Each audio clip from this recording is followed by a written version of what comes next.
네, 이번에는 전기력입니다. 전하와 전하 사이에는 인력과 청력이 작용한다고 했었어요. 그런데 이 전하들 사이에 작용하는 힘의 크기를 정확히 정량적으로 분석하여서 그 관계의 성을 갖다가 알아낸 분이 바로 쿨롱이라고 하는 분입니다. 쿨롱은 쿨롱 법칙 실험 장치라고 하는 걸 사용했는데요. 쿨롱 법칙 실험 장치라고 하는 것은 뭐 이렇게 원형의 유리 통에다가 가운데에다가 이렇게 대전체를 갖다가 막대 모양, 여의봉 모양으로 만들어 놨어요. 그리고 자, 바깥에다가 기둥을 만들어 놓고요.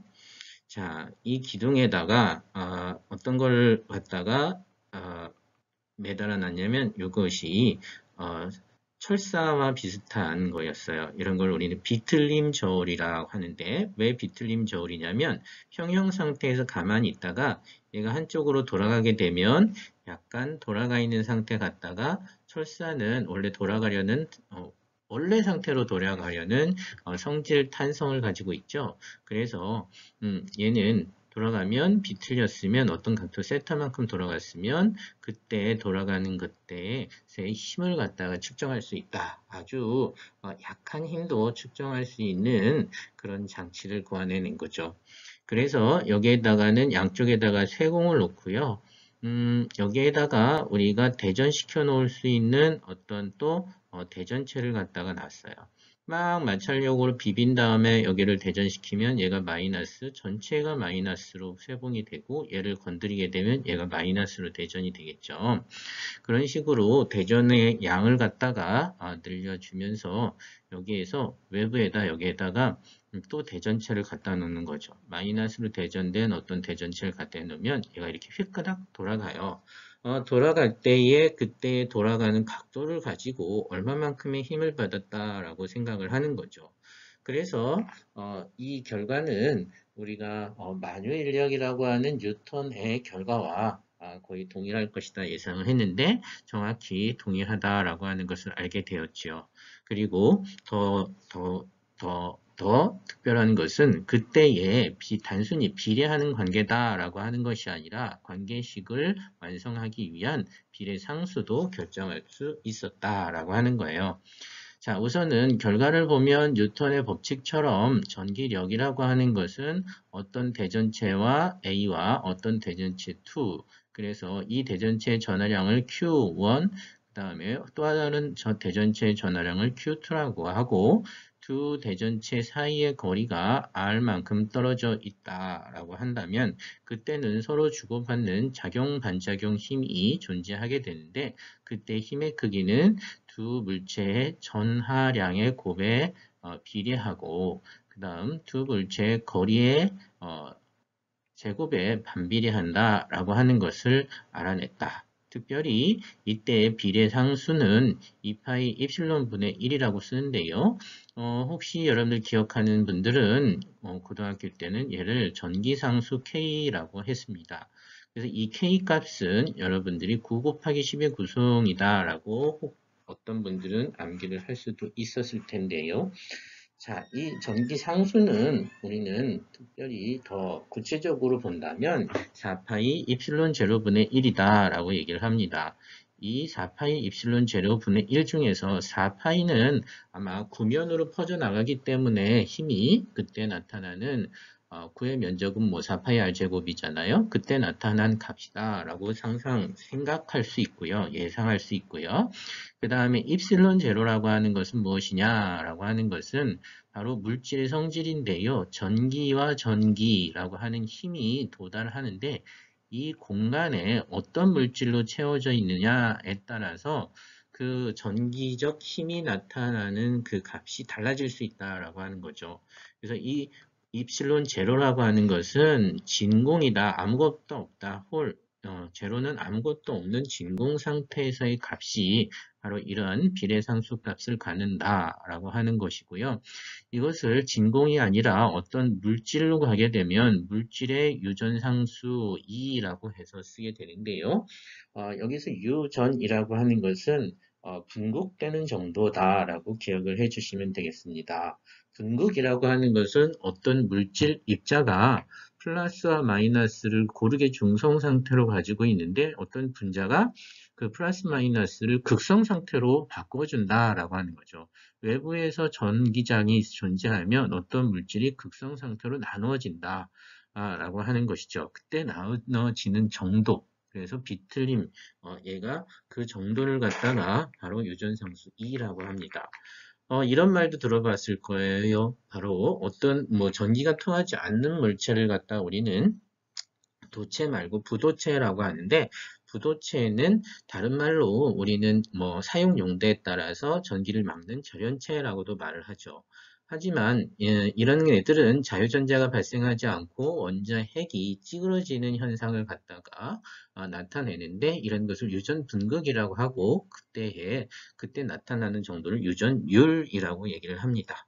자, 그래서 이런 유전되는 성질이 커지면 얘네들은 전기력이 잘 작용하지 않는다.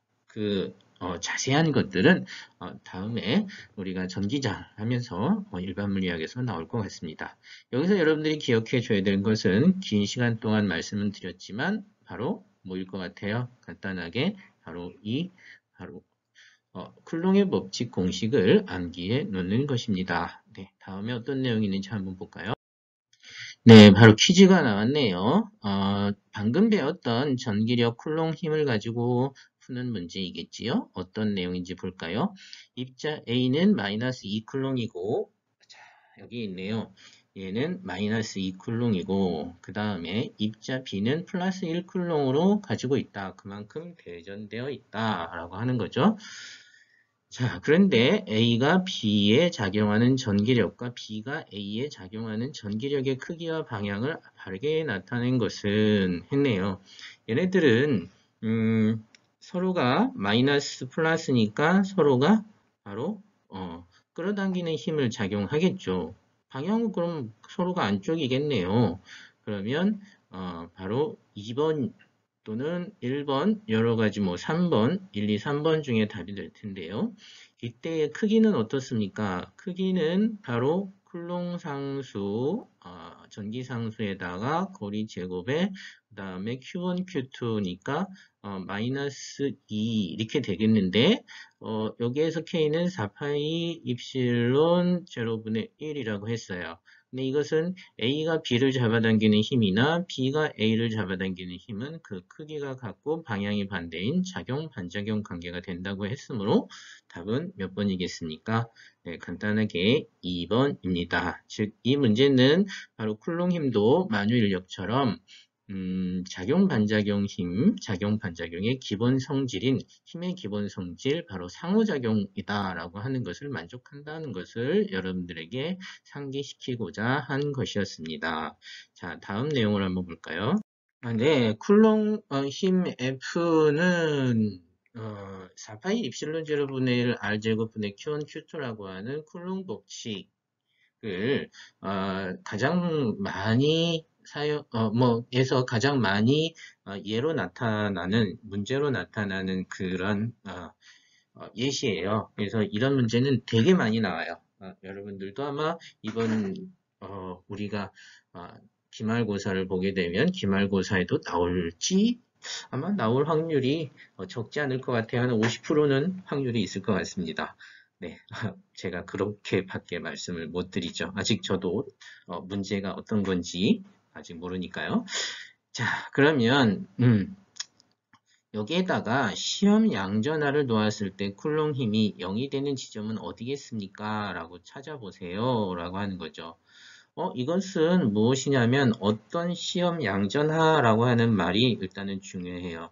보통 시험 양전하라고 하는 것은 플러스 2를 말을 하는 거죠. 그래서 뭐 가장 작은 단위의 양전하다라고 이제 얘기할 수 있어요. 그렇게 뭐 질량도 작고 그 다음에 전기량도 굉장히 작은 그런 입자다 라고 하는 거죠. 그것을 뭐 어디다 놓을까? 여기다 놓을까? 아니면 이 가운데다 놓을까? 아니면 C 영역에다 놓을까? 했을 때 어디에 있을 때 얘가 힘이 0입니까? 라고 하는 것은 여기서 이것은 알짜 힘이다 라고 하는 거죠. 알짜 힘이 0이다. 얘네들은 플러스 대전체 예로부터는 청력을 받을 것이고 예로부터는 인력을 받을 것인데 두 방향을 반대 방향으로 하고 거리를 적당히 조절로 해서 알짜 힘이 0인 지의 점을 찾으라는 거죠. 자, 이것은 우리가 어떤 근본적인 과학의 원리가 들어있을까요? 바로 중첩의 원리입니다. 중첩의 원리라고 하는 것이 무엇입니까? 우리가 힘에서도 A라고 하는 물체에게 힘 F를 주고 B라는 물체, 또 A라는 물체에게 힘 F'을 준다고 했을 때 A가 받는 총 힘은 단순하게 바로 알짜 힘은 F라고 하는 힘과 F'이라고 하는 힘의 단순 합성이죠. 이것을 중첩의 원리라고 해요. 단순히 중첩될 뿐만이지 그것이 뭐 곱이나 제곱이나 이렇게 시너지 효과가 나타나는 것은 아니다라고 하는 것이 바로 중첩의 원리죠. 이 중첩의 원리는 우리 자연에서 엄청 많이 나타나고 이것으로 인해서 굉장히 뭔가 논리적인 현상이 나타나니까 꼭 기억을 해 두시기 바랍니다. 참 다행이에요. 중첩. 네, 한 대 맞은데 또 맞으면은 많이 아픈데 여기에서는 두 배만큼 정확히 아픈 것만 되니까 정확히 굉장히 다행이죠. 우리 삶은 안 그럴 때도 있는데. 자, 아무튼 그렇게 해서 두 개의 합을 갖다가 0으로 만들어 놓는 것이 알짜힘이고 여러분들 어디인 것 같은지 한번 생각해 보세요. 플러스 9쿨롱과 마이너스 1쿨롱을 했을 때 우리가 합력이 0이 되는 것, 알짜힘이 0이 되는 것 만약에 이 B의 구간에 있으면 어떻게 될까요? B의 구간에 플러스 Q가 여기에 플러스 Q가 있다라고 한다면 얘는 밀고 얘는 땡기니까 방향이 같은 방향이라서 절대 B 구간은 안 된다라고 하는 거죠. 그러면 A 구간과 C 구간일 텐데 A 구간과 C 구간이 다 일단 방향으로는 가능한가요? 네. A 구간에 있을 때는 바로 플러스에서는 밀어내는 왼쪽, 마이너스에서는 땡기는 안쪽.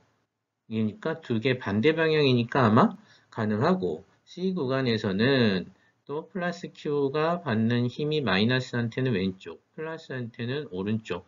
그러니까 A 또는 C 구간이 가능하다라는 거죠. 하지만 but 뭐도 생각해야 돼요? 네, 거리 R도 표현해야 되죠. R 제곱분의 1의 반비례하죠.